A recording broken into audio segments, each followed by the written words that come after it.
Bonjour à toutes et à tous. Voilà, donc j'adresse aujourd'hui un message aux malades du cœur, aux gens qui sont vraiment malades,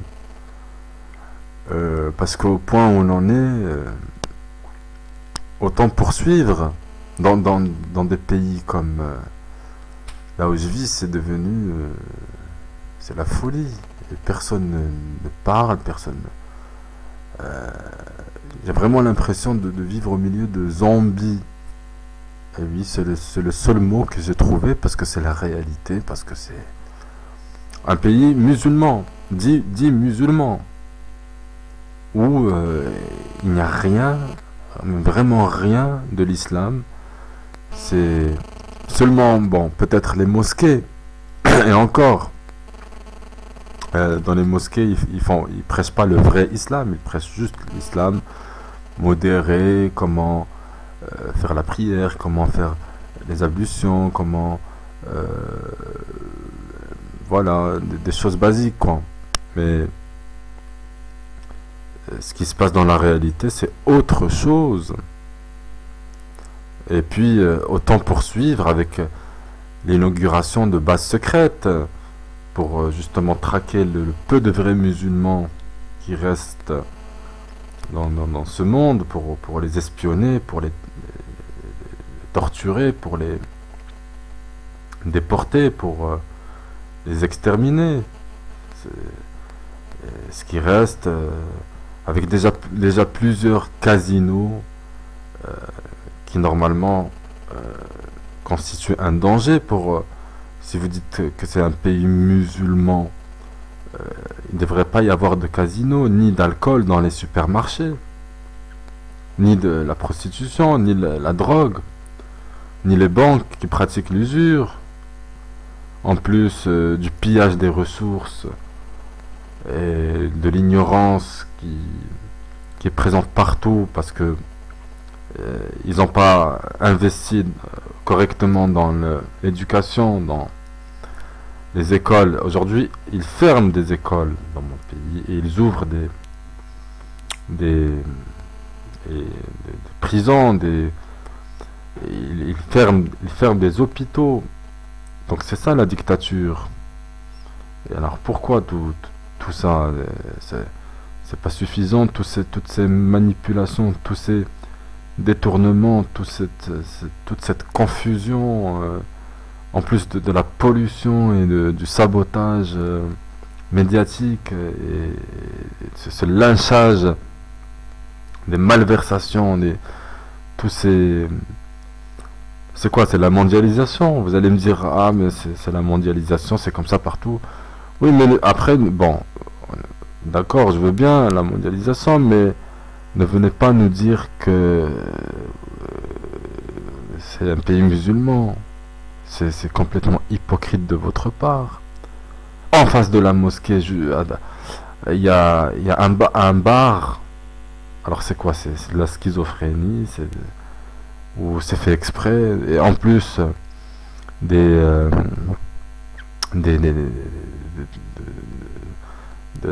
toutes les bouleversements justement humains, que ça se passe même à l'intérieur des maisons. C'est devenu la folie, la confusion, il n'y a plus de respect, ni personne ne se parle, c'est terrible. Et puis la propagande, les, les- les- on vit vraiment dans un monde d'illusions, d'individualisme, de schizophrénie, d'exclusion, des excès. Et c'est devenu des extrêmes de part et d'autre. Et voilà, pays musulman où il y a justement des inégalités. C'est pas ça l'islam. L'islam, c'est tout le contraire. Où on voit des viols, des vols, la vente de drogue, des marabouts, des clochards partout, des mendiants, des SDF, les jeux de hasard, oui. C'est ça, hein, les trafics, les crimes, les imams vendus, les avortements. C'est ça l'islam? C'est pas ça l'islam. La mixité dans les écoles, dans les plages, l'homosexualité, les matchs de foot en chaîne, les feuilletons, les séries télévisées, la télé-réalité, les bidonvilles, la famine, la corruption, l'oppression, la sorcellerie, les mensonges, etc., etc., etc., etc. La liste, elle est vraiment longue. Moi, c'est juste pour, voilà, en gros, un peu, pour ne pas passer toute la journée, parce que j'ai vraiment mal au cœur quand je parle de ça, parce que ça devrait pas être. Et tout ça, ça traîne dans mon pays, on le voit tous les jours. Et tout le monde trouve ça normal, trouve ça, bon, il y a rien de choquant, alors que c'est tout le contraire de l'islam, qui justement, bon, on ne sait plus quoi dire de plus. Qu'est-ce qu'il faut de plus pour dire à ces gens que vous êtes des malades, des microbes, des fous, des schizophrènes, des hypocrites. Mais bon, avis aux mauvaises langues qui oseraient faire une critique. Moi je vous dis, craignez Dieu, craignez Allah subhanahu wa ta'ala. Voilà, bon, eux ils disent, il faut pas toucher au système tel qu'il est, restez chez vous, buvez votre thé à la menthe. Bon, vous pouvez aller à la mosquée, mais tant que, voilà, vous faites votre prière, vos ablutions, la belle barbe, la belle djellaba, les babouches, et puis ça s'arrête ici. Et mangez le couscous le vendredi, jouez à la pétanque et laissez nous continuer à protéger les intérêts des musulmans. Voilà, donc ne vous occupez pas de politique, on s'occupe pas d'économie. Voilà, alors que l'islam c'est un tout, c'est un système complet, c'est un message complet, c'est un système politique, juridique, économique, et c'est tout, familial, etc., etc., etc. Donc on est vraiment arrivé aux limites de la patience avec tout ce, excusez-moi du terme, avec tout ce merdier. C'est devenu le bordel, et tous ces hypocrites que je n'arrive plus à sentir. Ça m'écoeure. Aujourd'hui, il est clair, évident, avec pas l'ombre d'un doute, que nos dirigeants travaillent en réalité pour nos ennemis. D'accord? Ils ont eux aussi, comme d'ailleurs la population, l'apparence de bons musulmans, de bons croyants, dans leur discours, même dans leur comportement, dans leur action. Mais en réalité, au fond, c'est des vrais satans, c'est des ennemis. Car les gens qui ne comprennent pas et qui ne comprennent pas ce qui se passe et qui n'acceptent pas ça, qui ne font rien par rapport à tout ça, sont tout simplement des gens malades et complices, hypocrites. Ils sont ignorants, vendus, lâches, fous, tout ce que vous voulez.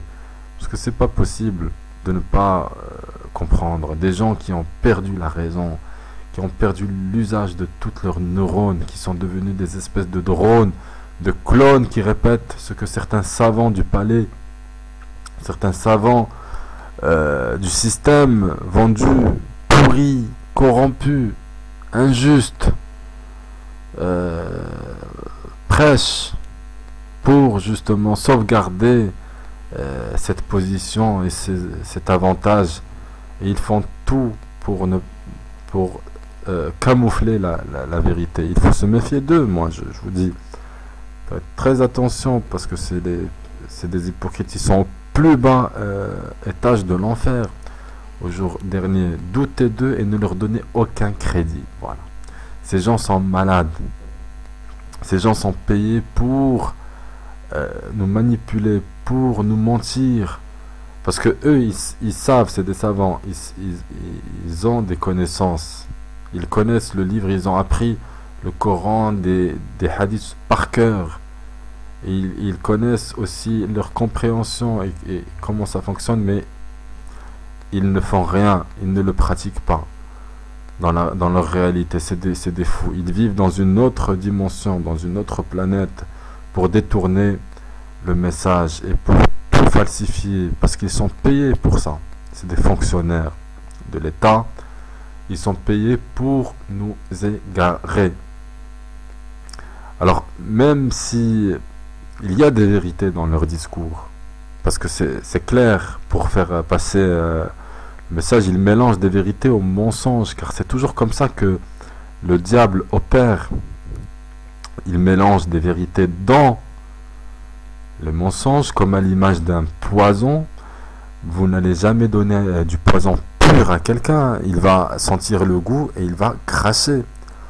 Vous mélangez toujours ça dans un bon gâteau au chocolat, par exemple, ou un gâteau sucré, et ça passe. Le poison va dans le sang et vous mourrez. C'est exactement ce que font ces imams, ces savants du palais. On ne vous demande pas de les juger ou de les sortir de l'islam. On vous dit, détournez-vous d'eux, méfiez-vous d'eux, et même éloignez-vous d'eux si vous pouvez. Ne prenez pas d'eux ni la fatwa, ni la science, ni rien du tout, car ils vont vous égarer. Ils vont vous faire avaler des choses d'un illogisme complet, et ils vont trafiquer l'histoire comme ils l'ont toujours fait. Attention, en fait, les gens aujourd'hui ne sont pas conscients de la gravité de la situation générale. Partout, ils disent qu'on ne peut rien faire, c'est comme ça depuis toujours, il n'y a rien à faire, que nous, à notre niveau, on peut rien faire. Moi, je vous dis, c'est faux. Parce que déjà, ça commence par la prise de conscience. Et que chacun, à son niveau, a la capacité de faire, ne serait-ce que en justement prenant conscience de cet état de fait, et de commencer à agir, même avec un minimum, ne serait-ce que des petites actions, comme par exemple même des invocations, ou parler ouvertement. C'est un droit. Ça s'appelle la liberté d'expression. Et comme ça, c'est sûr que c'est déjà un début. Donc vous ne me dites pas qu'il n'y a rien à faire.